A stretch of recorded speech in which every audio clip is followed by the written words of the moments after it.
আপনার প্রিয় মানুষটি আপনাকে ছেড়ে চলে গিয়েছে, আপনার ভালোবাসা মানুষটা এখন আপনার সাথে আর কোনো ধরনের যোগাযোগই করে না, আপনার প্রিয় মানুষটা এখন অন্য কারো হয়ে গিয়েছে, আপনার স্ত্রী এখন পরকীয়া করে আরেকজনের সাথে।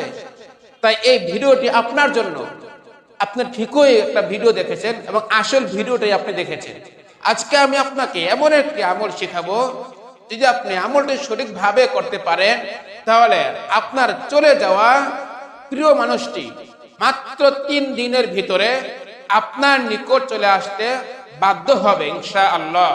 আমি চ্যালেঞ্জ দিয়ে বলতে পারি, যদি আপনি আমার কথা মতন আমলটি করতে পারেন তাহলে আপনার চলে যাওয়া প্রিয় মানুষটি, আপনাকে ছেড়ে যাওয়া প্রিয় মানুষটি, আপনাকে ডিভোর্স দেওয়া প্রিয় মানুষটি আপনার নিকট মাত্র 3 দিনের মধ্যে ফিরে আসতে বাধ্য হবে ইনশাআল্লাহ। তাই ধৈর্য সহকারে ভিডিওটি দেখুন ইনশাআল্লাহ। আমি কথা দিচ্ছি, আপনার মনের যত ধরনের নেক বাসনা আছে, মনের নেক আশা আছে, আপনার সকল ধরনের নেক আশাগুলো পূরণ হবে ইনশাআল্লাহ। আমলটি কারা কারা করবেন?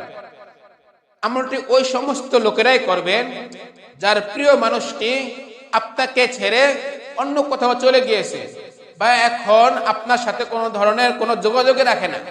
বা স্বামী তার স্ত্রীর জন্য আমলটি করতে পারেন, যে স্ত্রী আগে আপনাকে খুব ভালোবাসতো, সময় দিত, এখন আপনাকে সময় দেয় না, অন্য কারোর সাথে পরকীয়া লিপ্ত, তাহলে স্বামী স্ত্রীর জন্য এই আমলটি করতে পারবেন।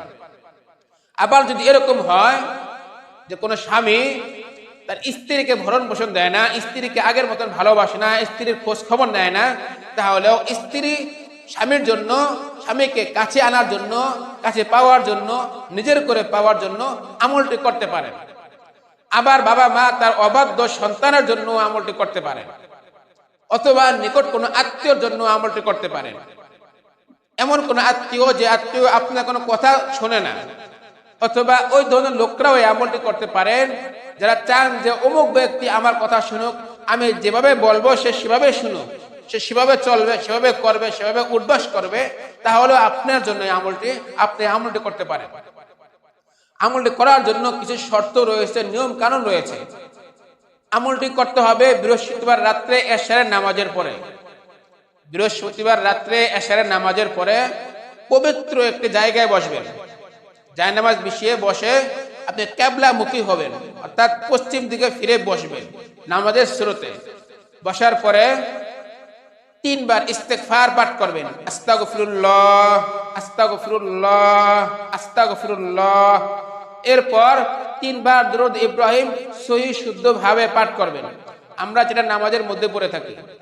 আল্লাহুম্মা সাল্লি আলা মুহাম্মাদিন ওয়া আলা আলি মুহাম্মাদ কামা সাল্লাইতা আলা ইব্রাহিম ওয়া আলা আলি ইব্রাহিম ইন্নাকা হামিদুম মাজিদ। আল্লাহুম্মা বারিক আলা মুহাম্মাদিন ওয়া আলা আলি মুহাম্মাদ কামা বারাকতা আলা ইব্রাহিম ওয়া আলা আলি ইব্রাহিম ইন্নাকা হামিদুম মাজিদ। এটা হলো দুরূদ ইব্রাহিম, যেটা আমরা নামাজের মধ্যে পড়ে থাকি। এই দুরূদ শরীফটা 3 বার পাঠ করবেন। যদি কেউ এই দুরূদ ইব্রাহিম না পারেন, পড়তে না পারেন, তাহলে আপনি সংক্ষিপ্ত যে ছোট দুরূদ শরীফ আছে, সাল্লাল্লাহু আলাইহি ওয়াসাল্লাম, সাল্লাল্লাহু আলাইহি ওয়াসাল্লাম, সাল্লাল্লাহু আলাইহি ওয়াসাল্লাম, এই দুরূদ শরীফটা আপনি 3 বার পাঠ করবেন।